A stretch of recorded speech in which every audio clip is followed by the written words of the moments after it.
send their kids to school, to do environmental projects in the village, like plant trees, set aside grazing areas for wildlife instead of livestock, reduce their livestock. And with this has come a real change in the visibility of snow leopards. So for my first 30 years of my career, I would be lucky to see a snow leopard once a year. I would sometimes go for 3 years without seeing one. Now I'm seeing them. I just got back a few months ago from India, and I saw 5 snow leopards in 10 days.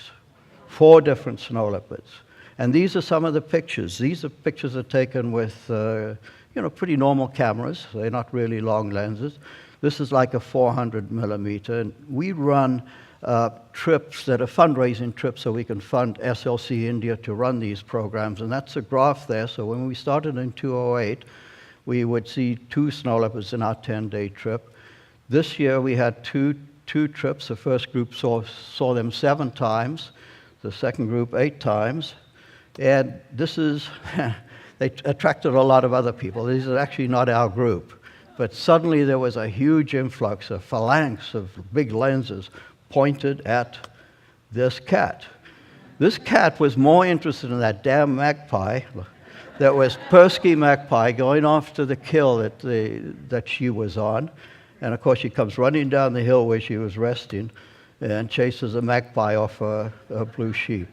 So this is taken with a pretty normal camera. It's really quite remarkable. And if people get closer than about 50 yards, she will retreat up into the rocks nearby, and there she is sitting watching us all. And I don't know what she really feels for 2 days of having 15 people in a long line there, click, click, click, click all the time. Who knows? But it's remarkable that you've had that change, because that cat would never have been seen before. We've got to capitalize on it, I think, and one way that SLC India and all our partners do is through educational programs. Here's Angmo with a class of kids. In Nepal, we have something called Snow Leopard Scouts that in Mount Everest as well in the Purna Conservation Area. And we are promoting them as citizen scientists.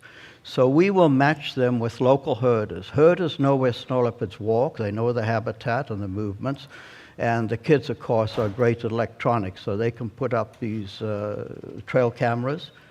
And Pemma here is a young person from Upper Mustang, is training the high school kids in the area to set one.